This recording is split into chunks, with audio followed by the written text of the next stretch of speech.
League के जितने बड़े बड़े लोग हैं या नवाज शरीफ की अपनी जो किचन कैबिनेट है वो सारी की सारी इखलाकी दिवालियापन का शिकार हो गई है। इखलाकी तौर पे इतनी गिरावट में चले गए हैं कि अब ये खड़े नहीं हो सकते। इन्होंने बेड़ा गर्क कर लिया अपने उसूलों का। इन्होंने अपने अपने जमीर को कत्ल कर दिया, क्योंकि वो इतनी बड़ी डकैती है जो नवाज शरीफ ने मारी है यास्मीन राशिद साहिबा की सीट के ऊपर, और जिस अंदाज में वो डकैती मारी गई है, नवाज शरीफ अगर अपने आप को शीशे में देखें तो उन्हें शर्म आनी चाहिए। लेकिन अगर शर्म आती होती तो वो जहां पे लाशें गिर रही हैं वहां पे जाके एक अपने से बड़ी उम्र के बुजुर्ग को नचवा तो ना रहे होते ना। कैप्टन सफदर ने ख्वाहिश करके उन्होंने कहा बाबे नू नचा दरा थोड़ा जा, ये ठुमके लवा। तो कैप्टन सफदर ने खुद भी 2 ठुमके लगाए, बाबे के लगवाए। भाई अगर अपनी मर्जी से बाबा जी नाच रहे हैं बड़ी अच्छी बात है, स्टेज पे बुला के आप उसको नचवा रहे हैं सिर्फ इसलिए कि आप ये चाहते हैं एक अच्छी सी वीडियो बन जाए, और बंदे आप सारे इकट्ठे करके लेके गए हैं पंजाब से। पीपल्स पार्टी जलसे करती है, आज़ाद कश्मीर में बंदे लेकर जाते हैं बाहर से, कुछ वहां से इकट्ठे करते हैं, कुछ बाहर से लेके जाते हैं, कुछ सिक्योरिटी गार्ड इकट्ठे करते हैं, कुछ सरकारी मुलाजिम इकट्ठे करते हैं, अपना जलसा कर लेते हैं। नवाज शरीफ साहब भी इसी तरह जलसा करते हैं।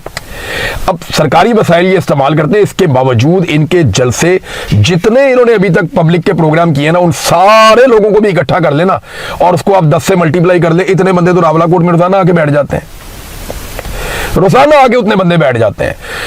आजाद कश्मीर की अवाम इन्हें मुस्तरद कर चुकी है, रोजाना की बुनियाद पे मुस्तरद कर चुकी है। लेकिन आप देखिएगा पाकिस्तान का जो मिलिट्री रिजीम है वो आजाद कश्मीर में एक जाली हुकूमत बनाने की पूरी कोशिश करेगा। अगर कोई उसे रोक सकता है तो वो आजाद कश्मीर के अवाम है। देखना यह है कि वो इसे कैसे रोकते हैं। हिजरत कामरान साहब हैं, इनकी बात जरूर करनी है मुझे। हिजरत कामरान बड़ा शानदार वर्कर है पाकिस्तान तहरीक इंसाफ का। किसी भी पॉलिटिकल पार्टी में इस नौयत का वर्कर एक एसेट होता है। PMLN के अंदर कुछ बड़े शानदार वर्कर हैं जिन्होंने हर दौर में कुर्बानी दी, हर दौर में मार खाई।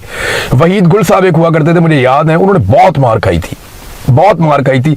नवाज शरीफ साहब सारे लोग डील करके भाग के चले गए थे, उन्होंने बहुत मार खाई थी, मुझे याद है। ज़हीम कादरी ने बहुत मार खाई थी, अल्लाह ताला उन्हें गरीक़े रहमत करे, अब तो वो इंतकाल कर गए।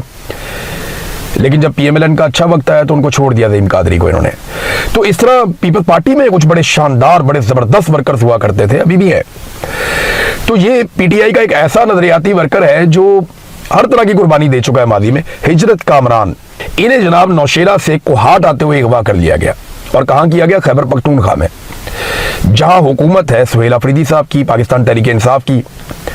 तो पाकिस्तान तहरीक इंसाफ की अपनी हुकूमत है और पाकिस्तान तहरीक इंसाफ का अपना वर्कर है, और वो खैबर पख्तूनख्वा का ही रहने वाला है हिजरत कामरान, और उसे खैबर पख्तूनख्वा से ही अगवा कर लिया जाता है, पता ही नहीं चलता वो कहाँ गया। ये कितनी बड़ी ज्यादती है। वज़ीर आला को इसका नोटिस लेके फौरी तौर पे तमाम इदारों को वार्निंग देनी चाहिए कि हमें ये बंदा 24 घंटे के अंदर अंदर चाहिए। जिस तरह इमरान खान ने फौरी तौर पे मोतीउल्लाह जान को बाजियाब करवाया था, 5 घंटे के अंदर अंदर बाजियाब करवाया था मोतीउल्लाह जान को इमरान खान ने, तो क्या सुहेल अफरीदी नहीं करवा सकते? उन्हें हर हाल में हिजरत कामरान को बाजियाब करवाना चाहिए, वरना फिर कोऑपरेशन बंद करें, जो कोऑपरेशन बिला वजह वो कर रहे हैं। नाज़रीन, आपको थोड़ा सा हम इंटरनेशनल मीडिया या खबरों की तरफ जाएंगे, लेकिन उससे पहले DI खान में पुलिस चौकी के ऊपर एक खुद कुछ धमाका हुआ है। उसमें 5 से ज़ायद पुलिस एहलकार अभी तक बताए जा रहे हैं कि वो शहीद हो गए हैं, जबकि 10 के करीब बताए जा रहे हैं कि वो जख्मी हो गए हैं। तो इंतहाई खौफनाक हालात हैं। दहशतगर्दी के हवाले से रोज़ाना कोई ना कोई वाक़या कहीं ना कहीं हो जाता है, और हुकूमत इसे कंट्रोल करने में अभी तक नाकाम है। अब आ जाए आखिरी खबर की तरफ कि अमरीकी तर्जुमान ने भी ये कह दिया है, वाइट हाउस की जो बात डोनाल्ड ट्रंप ने कही थी कि सऊदी अरब को अब्राहम अकॉर्ड पे दस्तखत करने पड़ेंगे, जबकि जो असल मुआहदा हुआ था ना पिछले साल जब ये बातचीत शुरू हुई थी, अक्टूबर 2025 में गालिबन ये मामला शुरू हुआ था। अमेरिका और सऊदी अरब के बीच में जो एक डील हो रही है, न्यूक्लियर डील, ये कोई एटम बम बनाने वाली डील नहीं है।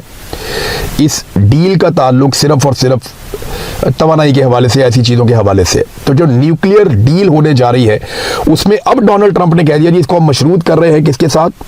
इसको मशरूत कर रहे हैं कि सऊदी अरब अब्राहम अकॉर्ड के ऊपर दस्तखत कर दे, इसके साथ हम इसको मशरूत करने जा रहे हैं। लेकिन बिलाखिर नरेंद्र मोदी को खुद सामने आना पड़ा। नरेंद्र मोदी ने एक स्टेटमेंट दिया, और स्टेटमेंट के बाद आज का दिन था, मैंने आपको पिछले वीलॉग में बताया था कि आज भारतीय हुकूमत को फैसला करना होगा। उन्होंने फैसला किया और जेनजी जीत गए, धर्मेंद्र प्रधान का इस्तीफा आ गया। अब क्या होगा? होगा ये कि नौजवानों ने यह भी अनाउंस कर दिया है कि यह शुरुआत है, हमारा मकसद अभी पूरा नहीं हुआ। हम एक अगर अजीम भारत बनाना चाहते हैं या डेमोक्रेसी यहां पे होनी चाहिए, आजादी इज़हार राय होनी चाहिए, भारत के अंदर अगर भारतीयों की बात सुनी जानी चाहिए तो बहुत कुछ करना बाकी है और वो नौजवान अब करेंगे।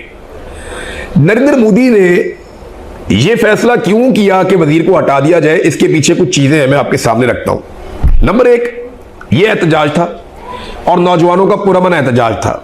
नंबर दो, इसमें सिर्फ मार कुटाई हुई है। पहले कहा इस्तीफा नहीं देंगे। इंडियन मीडिया बहुत बुरी तरह एक्सपोज हुआ इस सारे मामले में। इंडियन मीडिया का एक बड़ा हिस्सा नरेंद्र मोदी की बी टीम के तौर पे काम करता है। हमेशा वो नरेंद्र मोदी की गुड बुक में रहना चाहते हैं, नरेंद्र मोदी के साथ अच्छी अच्छी मीठी मीठी बातें करते हैं। और नरेंद्र मोदी ने जितना गोदी मीडिया को एंजॉय किया उतना किसी ने नहीं किया। मोदी ने आहिस्ता आहिस्ता मीडिया में अपने लोग भर्ती किए। नरेंद्र मोदी ने जैसे पाकिस्तान में टाउट्स है ना, या पाकिस्तान में जिस तरह के लोग हैं कि नरम नरम बात करते हैं, हुकूमत आ जाए तो उसके हक में हो जाते हैं, हुकूमत चली जाए तो फिर चुप कर जाते हैं।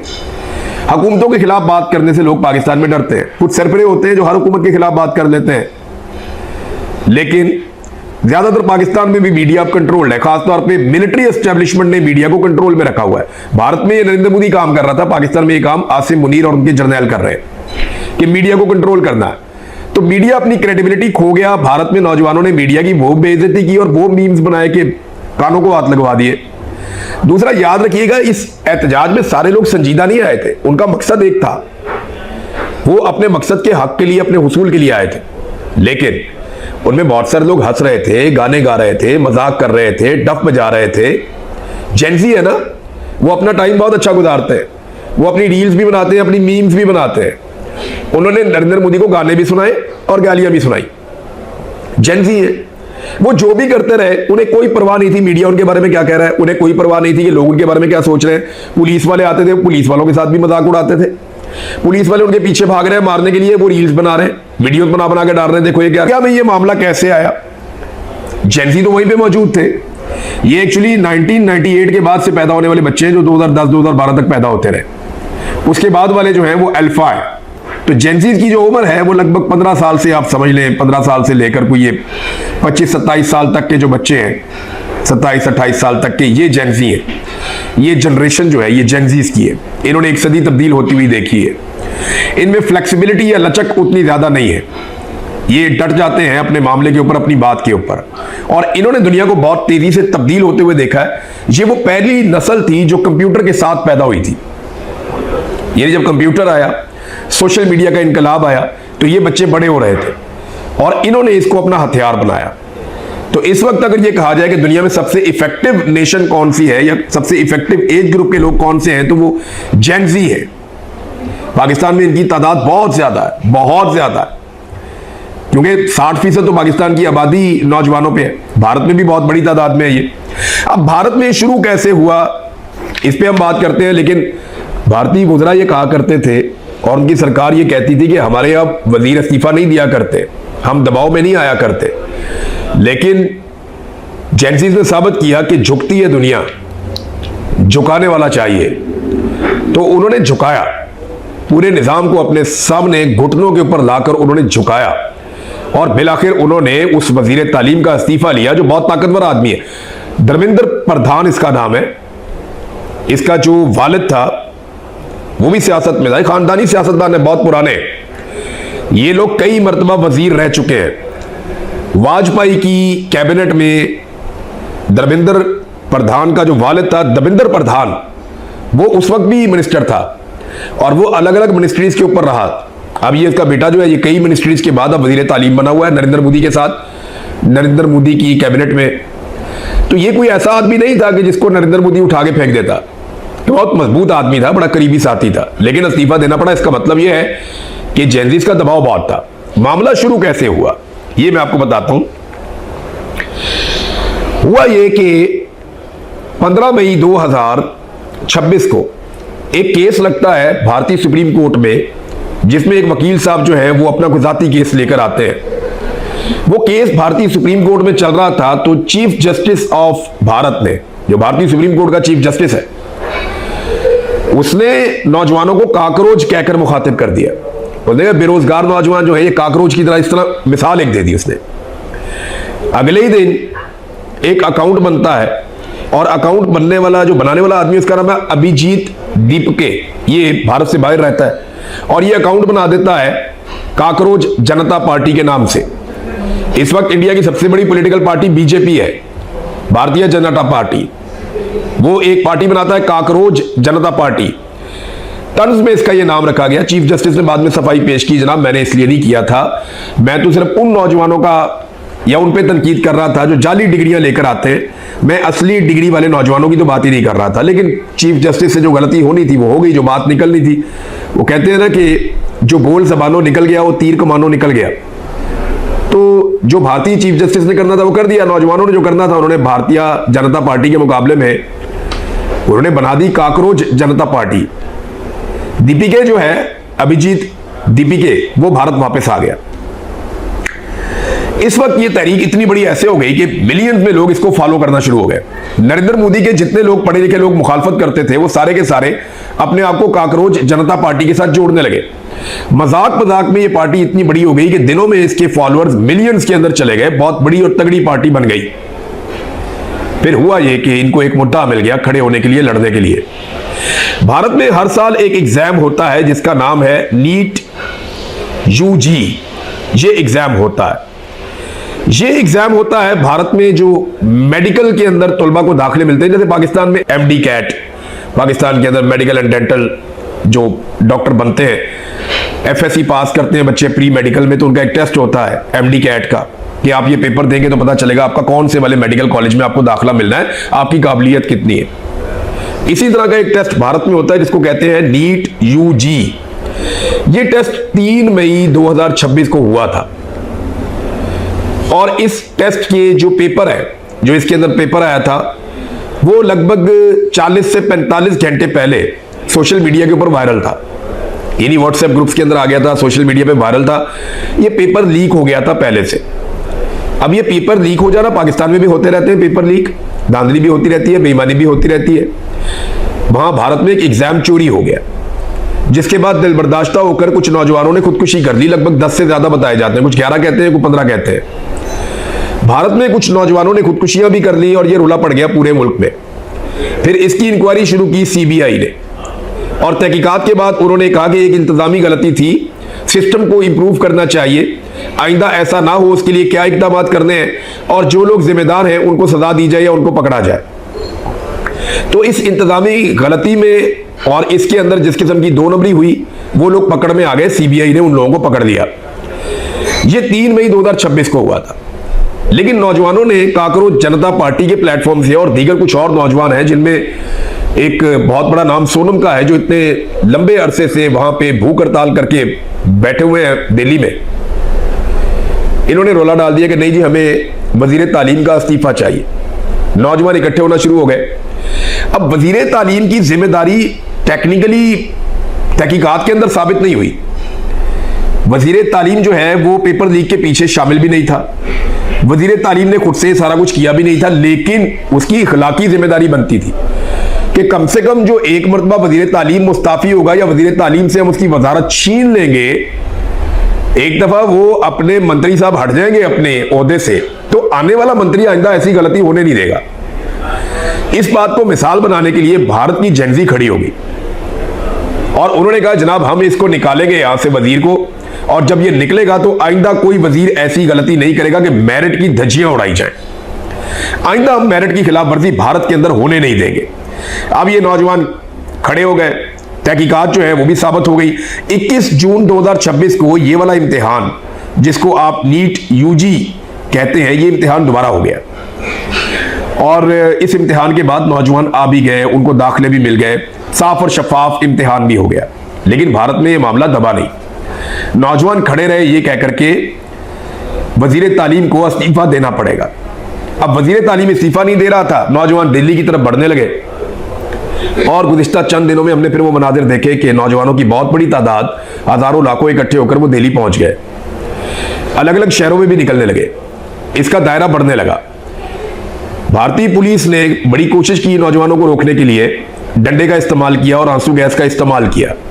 कुछ नौजवानों को वक्ती तौर पे वहां पे गिरफ्तार भी किया गया और घसीट के उन्हें गाड़ियों में डाला गया। ये मनाजिर हम देखते रहे। नौजवान भी आगे से कई दफा पुलिस वालों को थोड़े बहुत डंडे शंडे या धक्के धुके मारते थे, ये मनाजिर भी हम देखते रहे। लेकिन बिलाखिर नरेंद्र मोदी को खुद सामने आना पड़ा। नरेंद्र मोदी ने एक स्टेटमेंट दिया और स्टेटमेंट के बाद आज का दिन था, मैंने आपको पिछले वीलॉग में बताया था कि आज भारतीय हुकूमत को फैसला करना होगा। उन्होंने फैसला किया और जेन ज़ी जीत गए, धर्मेंद्र प्रधान का इस्तीफा आ गया। अब क्या होगा? होगा ये कि नौजवानों ने यह भी अनाउंस कर दिया है कि यह शुरुआत है, हमारा मकसद अभी पूरा नहीं हुआ। हम एक अगर अजीम भारत बनाना चाहते हैं या डेमोक्रेसी यहां पे होनी चाहिए, आजादी सारे राय होनी चाहिए, भारत के अंदर अगर भारतीयों की बात सुनी जानी चाहिए तो बहुत कुछ करना बाकी है और वो नौजवान अब करेंगे। नरेंद्र मोदी ने यह फैसला क्यों किया कि वजीर को हटा दिया जाए, इसके पीछे कुछ चीजें हैं, मैं आपके सामने रखता हूं। नंबर एक, यह एहतजाज था और नौजवानों का पुरअमन एहतजाज था। नंबर दो, इसमें सिर्फ मार कुटाई हुई है। पहले कहा इस्तीफा नहीं देंगे, इंडियन मीडिया बहुत बुरी तरह एक्सपोज हुआ इस सारे मामले में। इंडियन मीडिया का एक बड़ा हिस्सा नरेंद्र मोदी की बी टीम के तौर पे काम करता है। हमेशा वो नरेंद्र मोदी की गुड बुक में रहना चाहते हैं, नरेंद्र मोदी के साथ अच्छी अच्छी मीठी मीठी बातें करते हैं। और नरेंद्र मोदी ने जितना गोदी मीडिया को एंजॉय किया उतना किसी ने नहीं किया। मोदी ने आहिस्ता आहिस्ता मीडिया में अपने लोग भर्ती किए। नरेंद्र मोदी ने, जैसे पाकिस्तान में टाउट्स है ना, या पाकिस्तान में जिस तरह के लोग हैं कि नरम नरम बात करते हैं, हुकूमत आ जाए तो उसके हक में हो जाते हैं, हुकूमत चली जाए तो फिर चुप कर जाते हैं। हुकूमतों के खिलाफ बात करने से लोग पाकिस्तान में डरते हैं। कुछ सरपरे होते हैं जो हर हुकूमत के खिलाफ बात कर लेते हैं, लेकिन ज्यादातर पाकिस्तान में भी मीडिया अब कंट्रोल्ड है। खासतौर पे मिलिट्री एस्टेब्लिशमेंट ने मीडिया को कंट्रोल में रखा हुआ है। भारत में नरेंद्र मोदी काम कर रहा था, पाकिस्तान में ये काम आसिम मुनीर और उनके जर्नैल कर रहे हैं कि मीडिया को कंट्रोल करना है। तो मीडिया अपनी क्रेडिबिलिटी खो गया। भारत में नौजवानों ने मीडिया की वो बेइज्जती की और वो मीम्स बनाए कि कानों को हाथ लगवा दिए। दूसरा, याद रखिएगा, इस एहतजाज में सारे लोग संजीदा नहीं आए थे। उनका मकसद एक था, वो अपने मकसद के हक के लिए, अपने हुसूल के लिए आए थे। लेकिन उनमें बहुत सारे लोग हंस रहे थे, गाने गा रहे थे, मजाक कर रहे थे, डफ बजा रहे थे।